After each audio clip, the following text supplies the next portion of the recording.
Hello students, previous lecture में हमने देखा था कोलिनर्जिक ड्रग किस तरीके से cholinergic system means parasympathetic nervous system के थ्रू वो आपकी ड्रग्स वर्क करती हैं। हमने देखा था कि कोलिनर्जिक नर्वस सिस्टम में आपके दो टाइप के रिसेप्टार होते हैं और उन रिसेप्टार्स के अकॉर्डिंग ही आपका एसिटाइल कोलिन अपना रेस्पॉन्स प्रोड्यूस करता है। लाइक मस्कैरेनिक के केस में हमने देखा M1, M2, M3 रिसेप्टार थे। निकोटिनिक रिसेप्टार्स कौन कौन से थे? NM और NN, और इनकी लोकेशन अलग अलग थी, है ना। जैसे M2 है हमारे हार्ट में प्रेजेंट है, M3 हमारी स्मूथ मसल्स में प्रेजेंट है, M1 हमारे CNS में प्रेजेंट है। लाइकवाइज अगर मैं बात करूं NM की तो वो मस्कुलर जंक्शन में प्रेजेंट है, NN ऑटोनॉमिक गैंग्लिया में प्रेजेंट है। तो इस तरीके से हर रिसेप्टार की अपनी अपनी लोकेशन है और अपने हिसाब से वो अपना रेस्पॉन्स प्रोड्यूस करता है। बिकॉज हर रिसेप्टार के साथ आपने ये देखा कि हर कोई रिसेप्टार अपना एक स्पेसिफिक पाथवे फॉलो करता है, ठीक है। अगर M1 IP3 deck pathway follow कर रहा है तो ऑब्वियस सी बात है IP3 डैक पाथवे हमेशा उसका रिजल्ट क्या होता है? कॉन्ट्रैक्शन, स्टिमुलेशन, है ना। अगर हम ये बात कर रहे हैं कि जो M2 रिसेप्टर है वो साइक्लिक AMP पाथवे फॉलो कर रहा है, बट कौन सा वाला? रिलैक्सेशन वाला पाथवे। मैंने आपको बताया था साइक्लिक AMP के दो पाथवे होते हैं, यहाँ पे हम बात कर रहे हैं रिलैक्सेशन वाले पाथवे की, क्योंकि कौन सी जी प्रोटीन इन्वॉल्व होती है इसमें? GI, और GI हमेशा क्या करेगी? इनहिबिशन ही कॉज करेगी। तो उस केस में आपका अगर वो पाथवे फॉलो होता है तो इसी वजह से हार्ट में क्या होता है? आपका इनहिबिशन होता है ना। तो इसका मतलब रिसेप्टार्स के अकॉर्डिंग रिसेप्टर जिस पाथवे को फॉलो करेंगे उस पाथवे के अकॉर्डिंग ऑर्गन में स्पेसिफिक रेस्पॉन्स प्रोड्यूस होगा। आज हम बात करने जा रहे हैं एंटीकोलिनर्जिक की, क्योंकि बॉडी में बहुत टाइम ऐसी सिचुएशन क्रिएट हो जाती है जहां पे हमें कोलिनर्जिक सिस्टम को इनहिबिट करना जरूरी हो जाता है। समझ में आ रहा है? कोलिनर्जिक सिस्टम हमें पता है कि जब हमारी बॉडी रेस्ट कर रही है या हम डाइजेशन कर रहे हैं तो ये सिस्टम हमारा हेल्प करता है ना।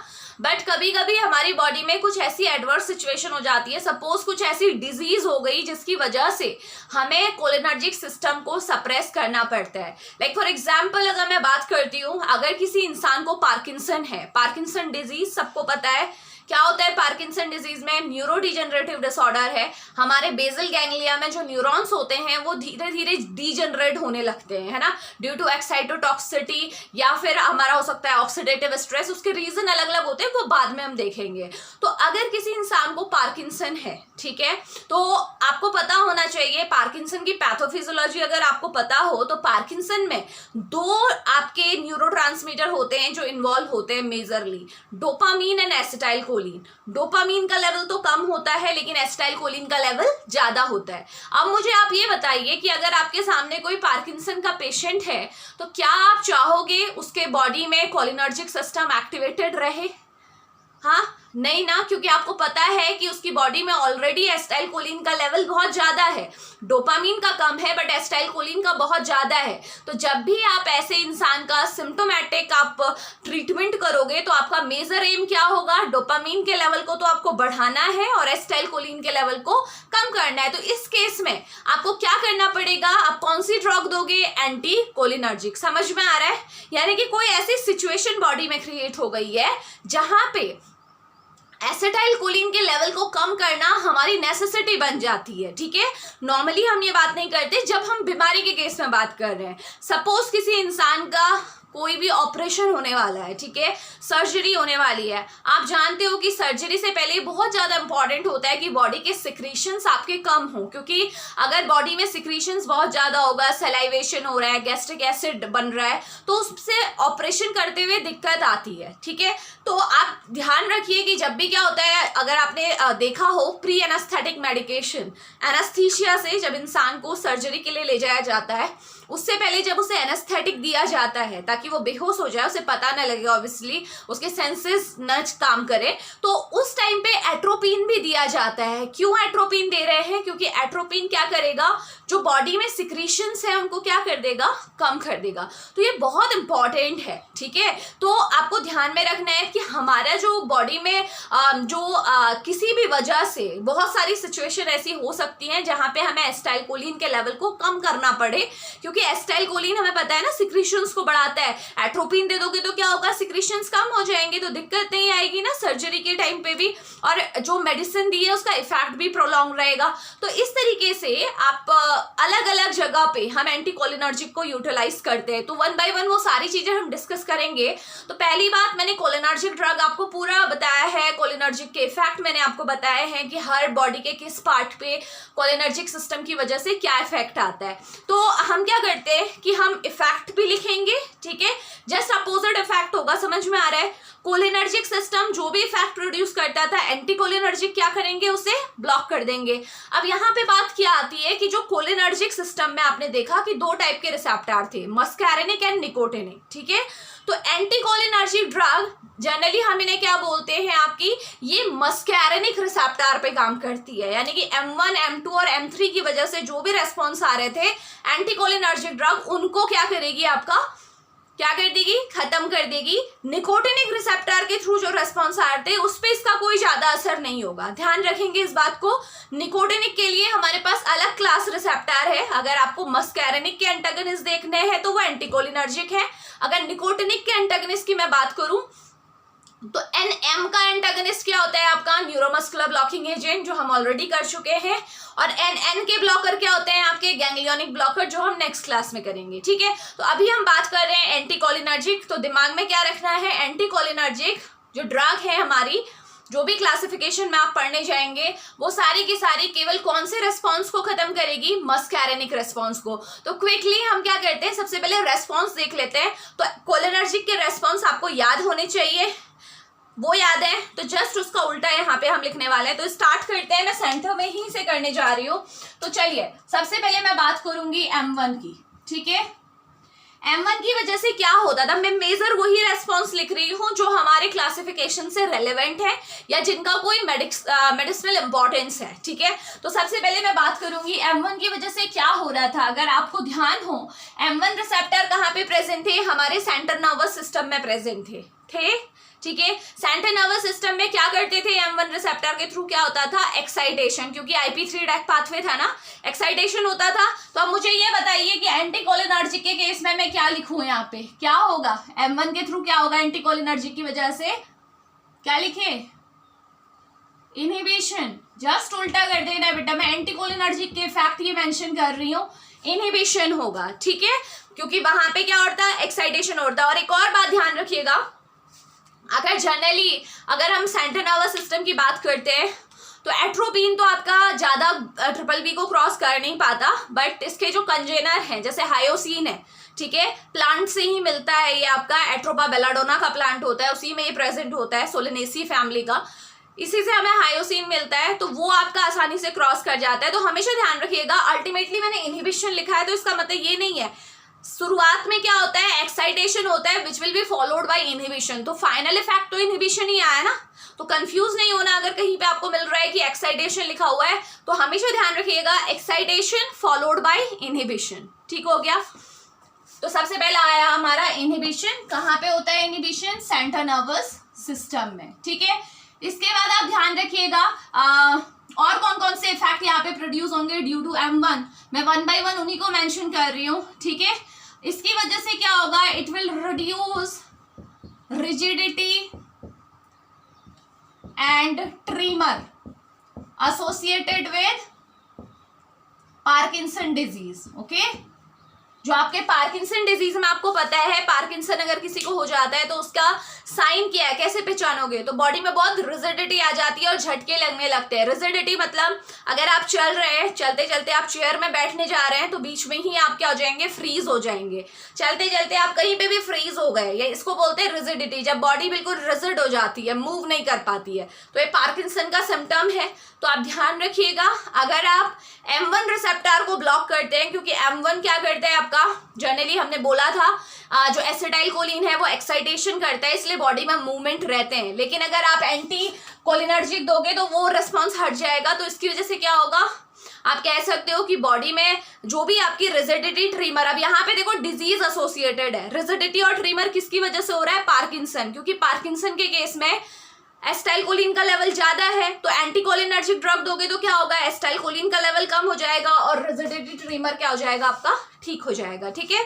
तो आप लिख सकते हो मैं ब्रैकेट में लिख दे रही हूँ PD, associated with PD. PD means Parkinson disease. Okay, ये आपको बहुत सिंपली पता होना चाहिए। थर्ड इफेक्ट क्या होगा आपका, M1 रिसेप्टर अगर आपको ध्यान हो तो हमारी जो आपकी ग्लैंड होती है बेसिकली, ठीक है, वहां पे भी हमारा गैस्ट्रिक ग्लैंड, वहां पे भी M1 रिसेप्टर ही था, याद है। गैस्ट्रिक ग्लैंड में क्या हो रहा था, एसिटाइलकोलिन की वजह से एसिड का सिक्रेशन बढ़ रहा था। अब यहाँ पे क्या होगा, एसिड का सिक्रेशन कम हो जाएगा, ठीक है। ये डाउन एरो डिक्रीज को बताता है बेटा, अप एरो इंक्रीज को, तो डिक्रीज एसिड सिक्रीशन। अगर आपको कोलिनर्जिक एसिटाइलकोलिन के इफेक्ट पता है तो आप एंटीकोलिनर्जिक के इफेक्ट जस्ट उसके उल्टे कर देंगे, ठीक हो गया। नेक्स्ट हमारे पास जो इफेक्ट है वो मैं यहीं पे मेंशन कर देती हूँ। सीएनएस में क्या होता है, एसिटाइलकोलिन क्या करता है, हमें पता है सीएनएस में एसिटाइलकोलिन जब भी जाता है तो एक्साइटेशन कॉज करता है ऑब्वियसली इनिशियली। तो क्या होता है हमारा, वैसे ये जो इफेक्ट मैं आपको बताने जा रही हूँ इसका कोई आपका पूरा मैकेनिज्म ऑफ एक्शन आज तक रिपोर्टेड नहीं है कि ये किस वजह से होता है, बट स्टिल हमें पता है कि जब भी आप मोशन सिकनेस की बात करते हैं, ठीक है, जब क्या होता है वॉमिटिंग होती है। वॉमिटिंग का पूरा प्रोसेस मैंने आपको लेक्चर दिया था, अगर नहीं देखा है तो आप देख सकते हो।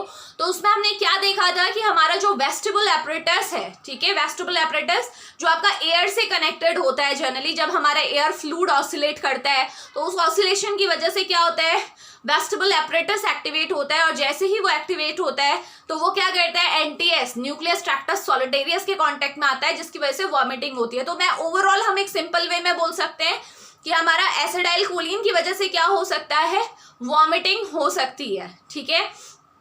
तो यहाँ पे अगर आपको किसी इंसान को वॉमिटिंग हो रही है किसी भी तरीके की, लाइक अगर किसी को मॉर्निंग सिकनेस हो रही है, मोशन सिकनेस हो रही है, मोशन सिकनेस मतलब जब आप सफ़र करते हैं हिली एरिया में, जब आपके वो टर्न आते हैं उसकी वजह से वॉमिटिंग होती है। मॉर्निंग सिकनेस इन प्रेगनेंसी, अगर आपको मॉर्निंग में वॉमिट हो रहा है तो ऐसी सिचुएशन अगर हो रही है ना, तो वहाँ पे भी आप एंटीकोलिनर्जिक दे सकते हो, ठीक है। तो आप क्या बोलेंगे, ये क्या करता है, वॉमिटिंग को रिड्यूस करता है, ठीक है। तो आप सिंपली यहाँ पे लिख सकते हैं, क्या लिखोगे आप, इनहिबिट वॉमिटिंग, ठीक है। जो वॉमिटिंग रिफ्लेक्स है उसे भी क्या करेगा, ये इनहिबिट करेगा। इसके अलावा ये तो M1 से रिलेटेड आपके रेस्पॉन्स थे।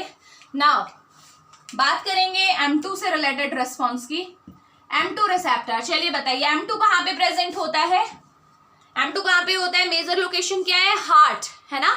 तो हार्ट में क्या होता है आप बताइए, चलिए एसिटाइलकोलिन क्या करता था, हार्ट में इनहिबिशन करता था ना, हार्ट रेट कम हो रहा था, कार्डियक आउटपुट भी कम हो रहा था, फोर्स ऑफ कॉन्ट्रैक्शन भी कम हो रहा था। तो यहाँ पे क्या होगा बेटा, जस्ट उल्टा कर देंगे, हार्ट रेट बढ़ जाएगा, कार्डियक आउटपुट बढ़ जाएगा, फोर्स ऑफ कॉन्ट्रैक्शन भी आपका बढ़ जाएगा। यानी कि आपका कौन सा इफेक्ट आया हार्ट पे, स्टिमुलेटरी इफेक्ट आया। और अगर आप खुद सोचो कि हार्ट रेट बहुत ज्यादा हो जाए तो उससे क्या होगा, टैकीकार्डिया, है ना, हार्ट रेट बहुत ज्यादा बढ़ेगा, उससे भी ज्यादा बढ़ने लगे तो अरिथमिया, तो प्रॉब्लम हो सकती है। बट स्टिल एंटीकोलिनर्जिक का इफेक्ट आपको पता होना चाहिए। एसिटाइलकोलिन हार्ट में सप्रेशन करता है, तो अगर आप एसिटाइलकोलिन के इफेक्ट को ब्लॉक कराएंगे तो सब चीजें क्या हो जाएंगी, बढ़ जाएंगी, हार्ट में स्टिमुलेटरी इफेक्ट आएगा। क्लियर है। नेक्स्ट जो हमारे पास है, बात करेंगे about M3 receptor. M3 receptor की लोकेशन मैंने बहुत बता दी थी आपको। मेजर लोकेशन क्या है M3 रिसेप्टर की, they are present in smooth muscles, पढ़ा था, ठीक है। और स्मूथ मसल्स में भी मैंने स्पेसिफिकली आपको बताया था। जो मेजर है मैं वो यहाँ पे मेंशन करने जा रही हूँ। पहला ब्रोंकाई, ठीक है, हमारे जो ब्रोंकाई है लंग्स, वहां पे भी अब वो भी आपका स्मूथ मसल से मिलके बना हुआ है, तो ब्रोंकाई में प्रेजेंट होगा। दूसरा मैं लिख रही हूँ आई, हमारी आई में जो आपकी मसल्स होती हैं पता है आपको, सर्कुलर और रेडियल मसल, वो अगेन स्मूथ मसल्स ही हैं, तो आई में प्रेजेंट होगा आपकी, आई की स्मूथ मसल्स में। लास्ट जो मैं यहाँ पे मेंशन करने जा रही हूँ, यूरिनरी ब्लैडर में, ओके। तो 3 मैंने आपकी लोकेशन बता दी, बाद में अगर कुछ नया आएगा तो वो हम ऐड कर लेंगे, बट ध्यान रखिएगा। अब स्मूथ मसल में क्या हुआ करता था बेटा, M3 रिसेप्टर कौन सा पाथवे फॉलो करता था, IP3 डैक पाथवे, जिसकी वजह से क्या होता था, स्टिमुलेशन होता था ना। तो क्या होगा, ब्रोंकाई में क्या होगा आपका, स्टिमुलेशन ही होगा। 1 मिनट, ओके। ब्रोंकाई में क्या होगा आपका, जो आपके ब्रोंकाइज हैं उनमें क्या होगा आपका, कॉन्स्ट्रिक्शन होता है। ठीक है। आई में हमने क्या बोला था, जो हमारी आई की जो हमारी सर्कुलर मसल्स है उनमें कॉन्ट्रैक्शन होगा, जिसकी वजह से कौन सी प्रोसेस होगी, मायोसिस की प्रोसेस होगी, प्यूपिल का साइज कम हो जाएगा, पढ़ा था। नेक्स्ट यूरिनरी ब्लैडर में मैंने क्या बोला था, यूरिनरी ब्लैडर में भी क्या होगा, जो हमारी मसल्स होती हैं वो कॉन्स्ट्रिक्ट करेंगी और उनके कॉन्ट्रैक्शन की वजह से यूरिनेशन होगा, यही बोला था। अब हम बात कर रहे हैं एंटीकोलिनर्जिक की, तो जस्ट रेस्पॉन्स को उल्टा कर दीजिए। चलिए, वहां क्या होता था, ब्रोंको कॉन्स्ट्रिक्शन, तो यहाँ पे क्या होगा, ब्रोंको डायलेशन, ब्रोंकाई हमारे डायलेट हो जाएंगे। ठीक है, तो कॉन्स्ट्रिक्शन की वजह से क्या होता है, सांस लेने में दिक्कत होती है। जब ब्रोंकाई डायलेट हो जाएंगे तो उसकी वजह से क्या होगी, इजीली आप इनहेल कर पाएंगे, ज्यादा अमाउंट ऑफ एयर आपके लंग्स में जाएगा। सेकेंड, आई में आपको पता था क्या हो रहा था, जो हमारी सर्कुलर मसल थी वो क्या हो जा रही थी, कॉन्स्ट्रिक्ट हो रही थी ना। अब यहाँ पे क्या होगा, रिलैक्स हो जाएंगी, तो उसकी वजह से जो प्यूपिल का साइज कम हो रहा था, प्यूपिल का साइज बड़ा हो जाएगा। क्या बोलते हैं इस प्रोसेस को, माइड्रियासिस। तो मेयोसिस की जगह क्या होगी प्रोसेस, माइड्रियासिस हो जाएगी। और लास्ट जो यूरिनरी ब्लैडर है, यूरिनरी ब्लैडर में क्या होगा, कॉन्ट्रैक्शन हुआ करता था ना, अब यहाँ पे क्या होगा, रिलैक्सेशन होगा। तो रिलैक्स जब यूरिनरी ब्लैडर हो गया तो क्या यूरिनेशन होगा, नहीं होगा, क्योंकि यूरिनरी ब्लैडर में जब तक का कॉन्ट्रैक्शन नहीं होते हैं यूरेथ्रा का माउथ ओपन नहीं होता है। तो लास्ट में यूरिनरी ब्लैडर में क्या लिखूंगी, क्या इफेक्ट आया, यूरिनरी रिटेंशन। ओके, ये हमारे क्या है, इफेक्ट है एसोसिएटेड, जो आपके मेजर इफेक्ट आपको दिखाई दे रहे हैं, जो आपके किसके साथ एसोसिएटेड है, स्मूथ मसल के साथ एसोसिएटेड है। तो बेसिकली जो आपको दिमाग में रखना है, इन्हीं बातों को रखना है। ठीक है, मैं बार बार आपसे बोल रही हूं कि जब भी हम एट्रोपिन की बात करते हैं, जब भी हम एंटीकोलिनर्जिक की बात करते हैं, तो कौन से रेस्पॉन्स ब्लॉक होंगे, केवल मस्कैरेनिक रेस्पॉन्स ब्लॉक होंगे। समझ में आ रहा है, इसलिए मैंने तीनों के रेस्पॉन्स आपको दिखा दिए कि एंटीकोलिनर्जिक देने के बाद क्या होंगे। हालांकि स्टार्टिंग में ये चीज मेंशन होनी चाहिए, एंटीकोलिनर्जिक का जो मेन प्रोटोटाइप ड्रग है वो कौन सी है, मेन बताइए कौन सी है, एट्रोपिन। ठीक है, एट्रोपिन मेन ड्रग है, और यही जो आपकी ड्रग है इसके बहुत सारे कंजेनर्स भी आए, जो आप क्लासिफिकेशन में आप देखेंगे।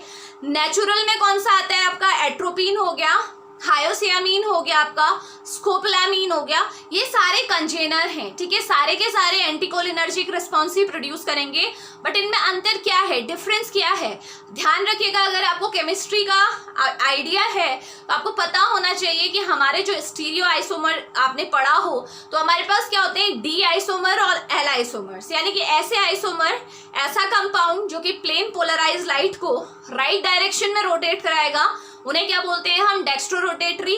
जो लेफ्ट में रोटेट कराएगा उसे क्या बोलते हैं हम, लीवो रोटेटरी। ये हो गए। और कुछ कंपाउंड ऐसे होते हैं जो दोनों का मिक्सचर होते हैं, जिसे हम क्या बोलते हैं, रेसिमिक। ठीक है, तो ध्यान रखिएगा, ये एमसीक्यू का बहुत इंपॉर्टेंट क्वेश्चन बनता है आपका।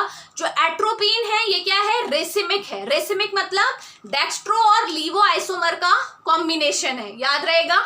ठीक है, जबकि जो हायोसिन है, हायोसिन क्या है आपका, लीवो आइसोमर है। आई होप इतना आपको क्लियर हो गया होगा। ये इंपॉर्टेंट क्वेश्चन है जो आपसे जीपेट में किसी भी कॉम्पिटेटिव एग्जाम में फार्मेसी से रिलेटेड पूछा जा सकता है। ठीक है, तो ध्यान रखिएगा, एट्रोपिन रेसिमिक मिक्सचर है, यानी कि उसमें डेक्स्ट्रो फॉर्म भी है और लीवो फॉर्म भी है, जबकि जो हायोसिन है वो लीवो आइसोमर है। और हमेशा ध्यान रखिएगा कि जो लीवो आइसोमर्स होते हैं ना, वो सेंट्रल नर्वस सिस्टम को, यानी कि जो ट्रिपल बी है ना, ब्लड ब्रेन बैरियर, उसे क्रॉस कर जाते हैं। इसीलिए एट्रोपिन से ज्यादा हायोसिन का इफेक्ट आपको सीएनएस में देखने को मिलेगा, क्योंकि हायोसिन जब भी आप लोगे तो ये ब्लड ब्रेन बैरियर को क्रॉस कर जाएगा और इजीली आपके ब्रेन के रिलेटेड जो भी फंक्शन है उसमें अपना इफेक्ट दिखाएगा। ये जो इफेक्ट है ये ज्यादा प्रोमिनेंट आपको दिखाई देंगे। क्लियर है, तो ये तो था नेचुरल सोर्स जो डायरेक्टली आपको प्लांट से मिल रहा है। ठीक है, इसी में फिर सेमी सिंथेटिक डेरिवेटिव बने। सेमी सिंथेटिक मतलब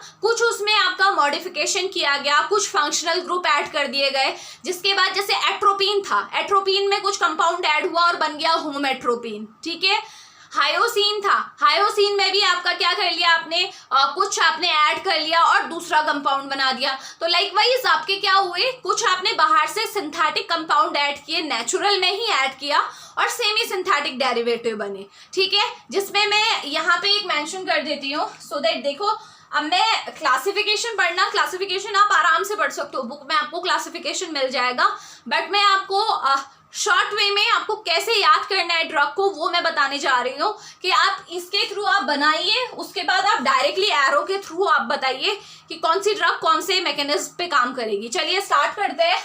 सबसे पहले मैं बात करती हूँ, मुझे जो जो इम्पोर्टेंट लगते हैं मैं उन्हीं पे यहाँ पे फोकस करने जा रही हूँ। सबसे पहले मैं बात करूंगी, और ये आपको क्लासिफिकेशन में भी मिल जाएगा। चलिए क्लासिफिकेशन के हिसाब से ही मैं आपको करा देती हूँ। सेम ही सबसे पहले मैं बात करूंगी किसकी, वॉमिटिंग की। ठीक है, ये वॉमिटिंग जो आपकी कम हुई है, ठीक है, इसके लिए जो एंटीकोलिनर्जिक ड्रग यूज होती है, ठीक है, एंटी इमेटिक इसे आप बोल सकते हो। मैं यहाँ पे लिख देती हूँ क्लास, एंटी इमेटिक। ठीक है, जो वॉमिटिंग को करेगी कम, वो कौन सी है, हायोसिन।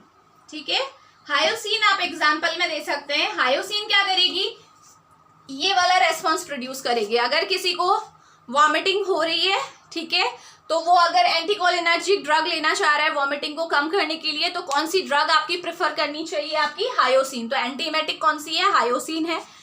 नेक्स्ट मेरे पास जो आपकी ड्रग आ रही है, जो यहाँ पे आपको देखने को मिलेगी, वो कौन सी है, यहाँ आ जाते हैं। चलिए, एसिड सिक्रेशन को कम करने वाली कौन सी ड्रग है, तो इनको बोलते हैं, इस कैटेगरी को आप क्या बोलेंगे, एंटी सिक्रेटरी। ठीक है, एंटी सिक्रेटरी ड्रग। इसमें बहुत सारी ड्रग्स आती हैं, बट मैं कुछ हम मेंशन कर देती हूँ यहाँ पे आपको। एंटी सिक्रेटरी में आएगी आपकी प्रोपेंथेलिन, सेकेंड है हमारे पास ग्लाइकोपाइरोलेट। ये मैं वो ड्रग बता रही हूँ जो अक्सर आपसे एग्जाम में पूछ ली जाती हैं। ठीक है, इसके अलावा आपकी पायरेंजीपिन भी है इसी कैटेगरी की ड्रग। ठीक है, उसे भी आप यूज कर सकते हैं ऑब्वियसली। इसके अलावा ये आ जाएगा आपका। ठीक है, इसके अलावा और भी ड्रग है, बट वो एंटी सिक्रेटरी ना होके एंटी स्पाज्मोडिक है, वो मैं आगे आने वाले टाइम पे बता रही हूँ आपको। तो एंटी सिक्रेटरी मतलब ये वो मेडिसिन है जो एसिड के सिक्रेशन को कम करेंगी। इसे जनरली अगर आप आपको पता होना चाहिए, जब एसिड सिक्रेशन का पूरा मैंने आपको प्रोसेस समझाया था, तो उसमें आपने देखा था ना कि एसिटाइल कोलिन कैसे M1 रिसेप्टर में बाइंड होके एसिड के सिक्रेशन को बढ़ाता है। अब उसे आपको कम करना है, तो आप कौन सी ड्रग यूज कर सकते हो, एंटी सिक्रेटरी, प्रोपेंथिलीन, ग्लाइकोपाइरोलेट, इस कैटेगरी के ड्रग आप यूज कर सकते हैं। नेक्स्ट हमारे पास जो टारगेट है, सीधे मैं यहीं पे आ रही हूँ, M2। अगर मुझे हार्ट पे जो रेस्पॉन्स आ रहे हैं उन्हें देखना है, अगर मुझे हार्ट रेट, कार्डियक आउटपुट या फोर्स ऑफ कॉन्ट्रैक्शन को बढ़ाना है, तो यहाँ पे जो ड्रग मैं यूज करूंगी वो होगी एट्रोपिन। डायरेक्ट एट्रोपिन एडमिनिस्टर की जाती है, बट ध्यान रखिएगा एट्रोपिन केवल, क्योंकि देखो हार्ट रेट का बढ़ना, कार्डियक आउटपुट का बढ़ना बहुत वजह से हो सकता है। ठीक है, उसके पीछे जरूरी नहीं है कि ये एसिटाइल कोलिन ही जिम्मेदार हो। ठीक है, कि एंटी आप बोलें कि एसिटाइल कोलिन अगर हार्ट रेट किसी का कम है, कार्डियक आउटपुट किसी का कम है, तो उसका मतलब ये नहीं है कि केवल एसिटाइल कोलिन की वजह से ही हो रहा है। ठीक है, कोई और रीजन भी हो सकता है। तो सबसे पहली बात ये होती है, जब भी आपके सामने कोई पेशेंट आ रहा है जो ब्रैडीकार्डिया जिसे हुआ है, यानी कि हार्ट रेट जिसका कम चल रहा है, तो पहले आप उसकी वेगल टोन देखिए। अगर प्रॉब्लम उसके कोलिनर्जिक सिस्टम की वजह से अगर उसको प्रॉब्लम आई है, तो इन दैट केस हम एट्रोपिन को यूज कर सकते हैं। ठीक है, अदरवाइज हमारे पास अरिथमिया के लिए या फिर ब्रैडीकार्डिया के लिए बहुत सारी ड्रग्स अवेलेबल हैं जो हम यूज कर सकते हैं।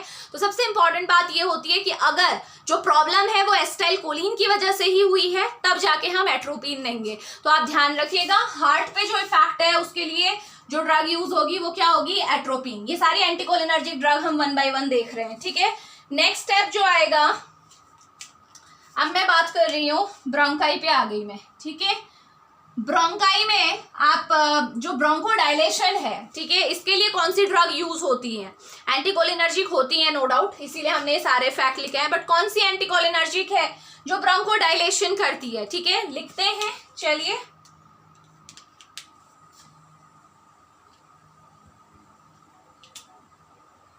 इप्राट्रोपियम ब्रोमाइड, बी लिख रही हूं मैं ब्रोमाइड के लिए। ठीक है, and tiotropium bromide, tiotropium ट्रोपियम bromide. ये दो ड्रग ऐसी हैं जो हमारी ब्रोंकोडायलेशन के लिए यूज होती हैं, एंटीकोलिनर्जिक की कैटेगरी में आती हैं। और ये कौन सी बीमारी के इलाज में यूज होती हैं, ये बहुत इंपॉर्टेंट क्वेश्चन है, ठीक है। ये यूज होती है सीओपीडी के ट्रीटमेंट में। सीओपीडी मतलब क्रॉनिक ऑब्स्ट्रक्टिव पल्मोनरी डिजीज, ठीक है, जिसमें आपको क्या हो रही है, सांस लेने में दिक्कत हो रही है, ब्रोंकाई कॉन्स्ट्रिक्ट हो जाते हैं, एम्फाइसीमा भी हो जाता है, जो आपकी ब्रोंकियल्स है, जो आपकी एल्वेलाई है, उसकी इलास्टिसिटी लूज हो जाती है। तो उस केस में अगर आपको ड्रग चाहिए, ठीक है, तो आप ये ड्रग यूज करेंगे। तो कौन सी एंटीकोलिनर्जिक है जो कि ब्रोंकाई पे असर करती है या ब्रोंकोडायलेशन करती है, तो कौन सी है, ipratropium bromide and tiotropium bromide, ठीक है, दोनों ही ब्रोमाइड सॉल्ट है। ओके, ये आपका हुआ ब्रोंकाई पे इफेक्ट। नेक्स्ट वन आई पे इफेक्ट हम देख रहे हैं, ठीक है। आई पे इफेक्ट देखते हैं। आई में माइड्रेसिस हो रही है, ये हमें पता है क्यों होती है, ये भी मैं बता चुकी हूँ, है ना। जो हमारी सर्कुलर मसल है, एसिटाइलकोलिन क्या करता था, सर्कुलर मसल को कॉन्स्ट्रिक्ट करता था, जिसकी वजह से प्यूपिल का साइज बड़ा हो जाता था, छोटा हो जाता था, जिसको हम मायोसिस बोलते थे। बट क्योंकि ये एंटीकोलिनर्जिक है तो अपोजिट रेस्पॉन्स आएगा, मायोसिस के बदले क्या होगा, माइड्रियासिस, प्यूपिल जो है वो साइज में बड़ी हो जाएगी। और हमेशा ध्यान रखिएगा, जब भी प्यूपिल साइज में बड़ी होती है ना, तो हमारा जो विजन है, नियर विजन है, वो बिल्कुल ब्लर हो जाता है, जिसको हम साइक्लोप्लैगिया भी बोलते हैं, ठीक है। चीजें आपको दिखाई नहीं देंगी क्योंकि आप फोकस नहीं बना पाएंगे। तो सिंपल सी बात है कि अगर किसी भी वजह से अगर आपको माइड्रियासिस चाहिए, बहुत सारी चीजें होती हैं, बहुत सारे रीजन होते हैं जिसमें माइड्रियासिस की जरूरत होती है, तो वो कौन से केस होंगे जहां पे आप माइड्रियासिस कराते हैं, या कौन सी ड्रग है जो माइड्रियासिस कॉज करती है, मैं यहाँ पे लिख देती हूँ, साइक्लोपेंटोलेट,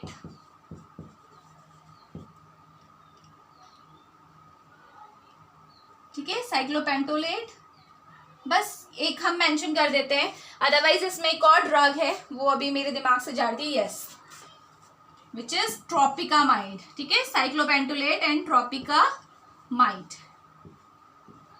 सो ये दो ड्रग ऐसी हैं जो आपकी आई में यूज होंगी और क्या रिस्पॉन्स प्रोड्यूस करेंगी, माइड्रियासिस रिस्पॉन्स प्रोड्यूस करेंगी। यानी कि अगर आपकी प्यूपिल का साइज बहुत कम हो रहा है, वो भी प्रॉब्लम है, क्योंकि जब प्यूपिल का साइज बहुत कम हो जाता है, छोटा हो जाता है, तो उससे भी क्या होता है, अकोमोडेशन में प्रॉब्लम होती है। जो आप चीजों को, ऑब्जेक्ट को आइडेंटिफाई करते हैं ना, दोनों ही चीजें देखो, ज्यादा प्यूपिल का साइज कम होना, ज्यादा बड़ा होना, दोनों ही दिक्कत वाली बात है ना। तो अगर मान लीजिए कोई एक ऐसा इंसान है जिसका प्यूपिल का साइज बहुत कम हो चुका है और आपको चाहिए कि इसका प्यूपिल का साइज थोड़ा सा बढ़ जाए, सो दैट कि इजिली आपकी लाइट एंटर कर सके और विजन आपको क्लियर हो सके, तो इन दैट केस हम कौन सी मेडिसिन प्रेफर करते हैं, साइक्लोपेंटोलेट एंड ट्रोपिकामाइड, क्योंकि ये दोनों ही आई में जब आप इंस्टिल करते हो, इनकी ड्रॉप डालते हो, तो आपके प्यूपिल का साइज बढ़ जाता है, जिसकी वजह से आपका विजन क्लियर होगा। और लेकिन अगर ज्यादा आप माइड्रियासिस करा दो, डोज ज्यादा हो जाए, तो उससे क्या होगा, उससे आपका विजन और भी ज्यादा ब्लर हो जाएगा। तो बहुत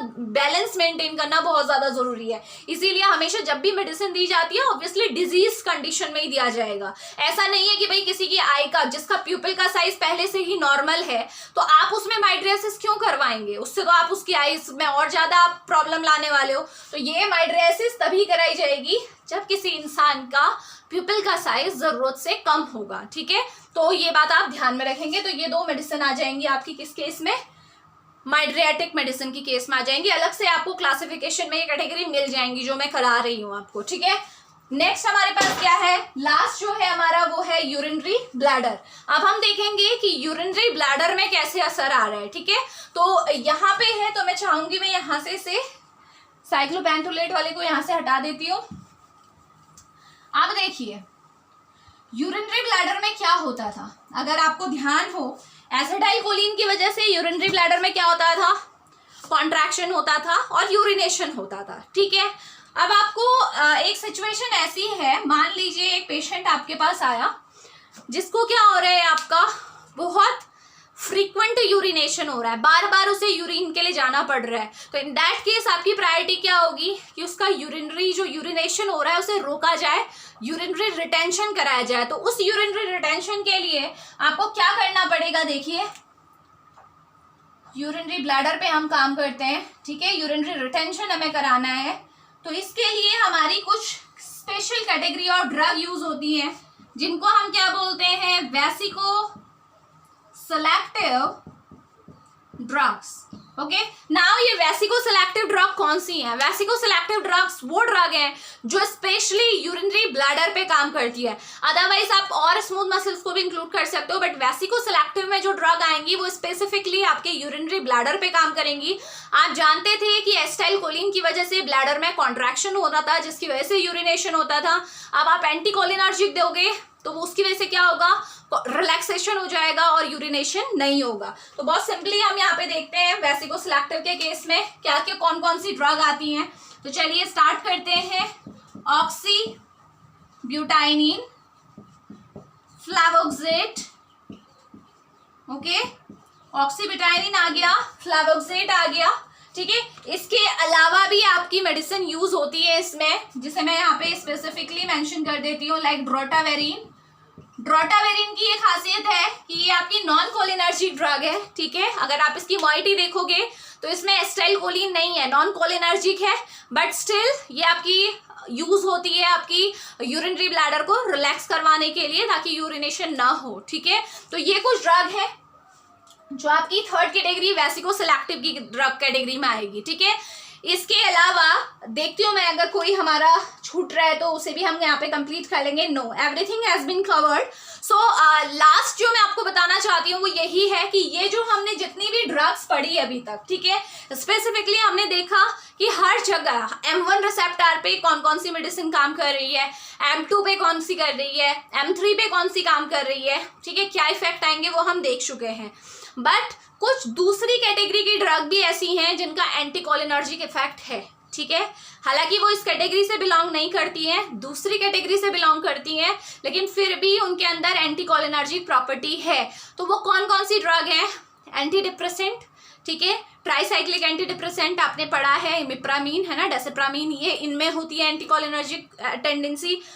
नेक्स्ट हमारे पास आती है आपकी जो आपकी बेसिकली यूज होती है क्लोरप्रोमाजीन, ठीक है, जो आपकी साइकोटिक ड्रग की कैटेगरी में आती हैं, एंटी साइकोटिक। तो ऐसी कुछ ड्रग्स हमारे पास अवेलेबल हैं जो हैं तो दूसरी कैटेगरी की, लेकिन उनको लेने की वजह से एंटीकोलिनर्जिक इफेक्ट प्रोड्यूस होता है। तो आप जब भी वो कैटेगरी पढ़ोगे तो उसमें आप देखोगे एंटीकोलिनर्जिक ड्रग के आपके जो भी इफेक्ट हैं वो आप साइड इफेक्ट के तौर पे पढ़ोगे, बिकॉज वो जनरली किसी और चीज के लिए यूज हो रही है, बट साथ में एंटीकोलिनर्जिक। आप खुद देखिए, अगर एंटीकोलिनर्जिक ड्रग के आप साइड इफेक्ट की बात करो तो इन सब इफेक्ट को आप साइड इफेक्ट भी मान सकते हो। अगर क्या होगा, जब भी हम एंटीकोलिनर्जिक की बात करते हैं, एट्रोपिन की बात करते हैं, तो ड्राइनेस ऑफ माउथ, सारे बॉडी के सिक्रीशन कम हो जाते हैं, क्योंकि एसिटाइल कोलिन की वजह से सिक्रीशन बढ़ रहे थे, एट्रोपिन की वजह से सिक्रीशन कम हो रहे हैं, तो ड्राइनेस ऑफ माउथ हो रहा है आपका, है ना।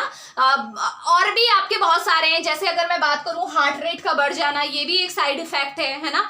ब्रोंकाइस का डायलेट हो जाना, ये सारे आपके क्या है, कहीं ना कहीं अगर दूसरे ड्रग के कौन से उस पे देखें हम तो ये आपके साइड इफेक्ट ही कंसिडर किए जाएंगे। तो ये था ऑल अबाउट एंटीकोलिनर्जिक। हाँ, एक और इम्पॉर्टेंट पॉइंट जो यहाँ पे जानना आपके लिए बहुत इंपॉर्टेंट है कि जो हमारी हायोसिन है, ठीक है, क्योंकि मैंने पहले ही बोला आपसे कि जो हायोसिन को अगर एट्रोपिन से आप कंपेयर करें तो CNS को ये जल्दी BBB को क्रॉस कर जाती है और CNS में प्रोमिनेंट इफेक्ट दिखाती है। तो होता क्या है, जब मैंने बार बार मैं बोलती हूँ कि हाइसिन लेने के बाद फाइनली जो हो रहा है वो इनहिबिशन ही हो रहा है ना। तो मैं यहाँ पे, हाँ, ये इफेक्ट तो यहाँ पे हम एक यही तो रह गया था, इनहिबिशन। तो इनहिबिशन के केस में आप एग्जांपल ले सकते हो, ये एक आपका मैं सिंपल एक आपको प्रोसेस के थ्रू बता रही हूँ, लाई डिटेक्टर टेस्ट, ओके। तो प्रीवियस टाइम पे सेकेंड वर्ल्ड वॉर के टाइम पे हायोसिन को यूज किया गया था, तो यहाँ पे आप हायोसिन मेंशन कर लीजिएगा। तो जब सेकेंड वर्ल्ड वॉर चली थी तो हायोसिन को यूज किया था एज ए लाइट डिटेक्टर। आपको सबको पता है, अभी तो आपकी नई नई टेक्नोलॉजी आ गई है।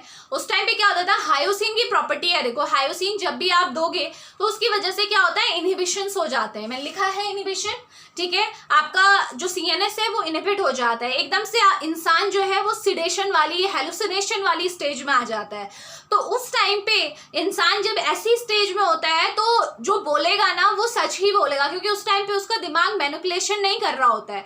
तो सेकेंड वर्ल्ड वॉर के टाइम पे हायोसिन को इंजेक्ट किया गया था टू चेक कि जो पर्सन है वो सच बोल रहा है या झूठ बोल रहा है। तो आप बोल सकते हैं ना कि हायोसिन का अगर सीएनएस में हमें इफेक्ट देखना है तो एक बहुत बड़ा इफेक्ट ये भी है जो पहले इम्प्लाई हुआ था, तो क्योंकि आपका हायोसिन सीएनएस को इनहिबिट करता है, तो ये पहले की बात थी। तो इसे इंजेक्ट किया, इसकी वजह से सीएनएस में इनहिबिशंस हुए, पर्सन को सिडेटिव फील हुआ, ठीक है, हेलुसिनेटेड फील हुआ, बहुत अलग से स्टेज में इंसान आ जाता है, तो उस टाइम पे वो सच ही बोलेगा। तो यहाँ पे ये इफेक्ट, आई थिंक सारे इफेक्ट हमने कवर कर लिए हैं विद द ड्रग, ठीक है। आई होप आपको क्लियर हो गया होगा, इस तरीके से पढ़ोगे तो ज़्यादा बेहतर आपको समझ में आएगा। तो चलिए मिलते हैं नेक्स्ट लेक्चर में नए टॉपिक के साथ। Thank you so much.